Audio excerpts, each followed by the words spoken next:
Welcome to UXL, where you can learn new skills anytime and anywhere. Visit uxl.com to explore our full course selection. This lesson is part of a larger course. Check the video description below for a link to the full course where you can enroll. If you enjoy our content, please like and subscribe. For your convenience, the course cover displayed on your screen provides the complete course title and lesson title. Let's proceed with the lesson. Lesson: Navigating Global Trade Policies and Agreements. Navigating global trade policies and agreements is a critical component of successful international market entry. Understanding the intricacies of these policies and agreements is essential for businesses aiming to expand their operations beyond domestic borders. Global trade policies encompass the regulations and standards that countries implement to control the flow of goods and services across their boundaries. These policies are influenced by economic, political, and social factors and can significantly impact a company's ability to operate in foreign markets.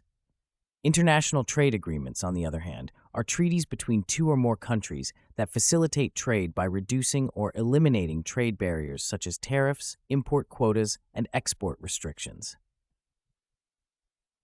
The World Trade Organization is a key player in global trade policy. Established in 1995, the WTO provides a framework for negotiating trade agreements and a dispute resolution process aimed at enforcing participants' adherence to WTO agreements.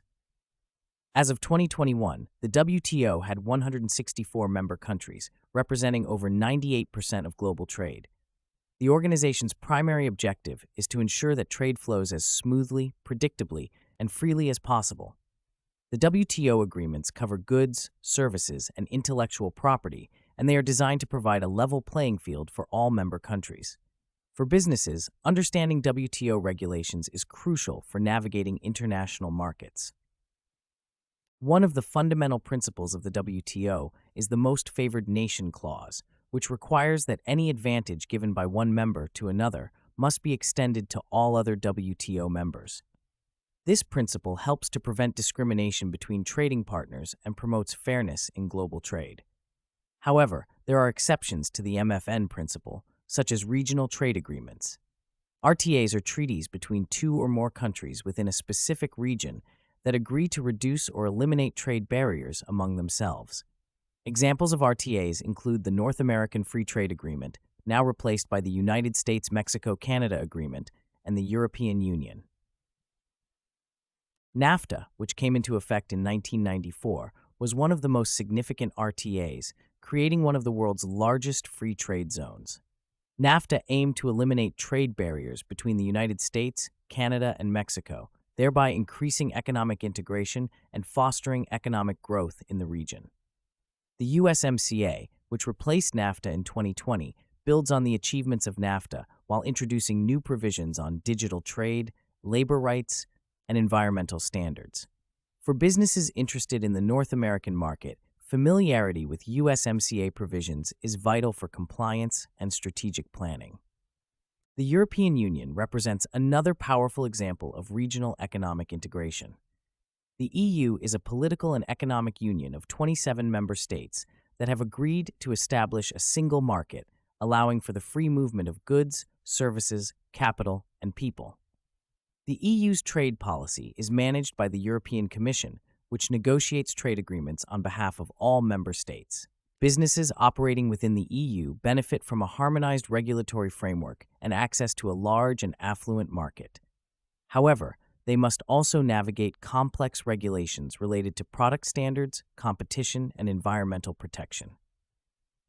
Apart from the WTO and RTAs, bilateral trade agreements also play a significant role in shaping global trade. These agreements are negotiated between two countries and are designed to facilitate trade by reducing tariffs and other trade barriers. An example of a bilateral trade agreement is the Comprehensive and Progressive Agreement for Trans-Pacific Partnership, which includes countries such as Japan, Canada, and Australia. The CPTPP aims to eliminate tariffs on a wide range of goods, promote trade in services, and enhance intellectual property protection. For businesses, bilateral agreements can provide preferential access to new markets and create opportunities for growth. Understanding non-tariff barriers is also crucial when navigating global trade policies. NTBs include regulations and standards that countries use to protect domestic industries and consumers. These barriers can take various forms, such as import licensing, quotas, sanitary and phytosanitary measures, and technical barriers to trade. While NTBs are often implemented for legitimate reasons, such as protecting public health and safety, they can also be used to restrict trade and protect domestic industries from foreign competition. Businesses must be aware of NTBs in their target markets and develop strategies to comply with these regulations. Trade policies and agreements are also influenced by geopolitical factors. For instance, trade tensions between major economies, such as the United States and China, can lead to the imposition of tariffs and other trade restrictions. These measures can create uncertainty and disrupt global supply chains, affecting businesses worldwide. In recent years, the U.S.-China trade war has resulted in billions of dollars worth of tariffs on goods traded between the two countries, impacting industries ranging from agriculture to technology. Businesses must stay informed about geopolitical developments and be prepared to adapt their strategies in response to shifting trade policies. Moreover, trade policies are increasingly shaped by environmental and social considerations. The rise of sustainable development and corporate social responsibility has led to the inclusion of environmental and labor standards in trade agreements. For example, the USMCA includes provisions aimed at improving labor conditions and protecting the environment. Similarly, the EU's trade agreements often incorporate commitments to uphold environmental standards and human rights. Businesses must align their operations with these standards to meet regulatory requirements and address consumer expectations for ethical and sustainable practices. In conclusion, navigating global trade policies and agreements requires a deep understanding of the regulatory frameworks that govern international trade. Businesses must be aware of the roles played by the WTO, regional trade agreements, and bilateral trade agreements in shaping trade flows. They must also consider non-tariff barriers, geopolitical factors, and environmental and social considerations when formulating their international trade strategies. By staying informed and adaptable, businesses can successfully navigate the complexities of global trade and capitalize on opportunities for growth. This concludes the lesson. We trust you found this video informative and engaging. To enroll in the complete course, please use the link provided in the description below. At UExcel, we are committed to your learning journey.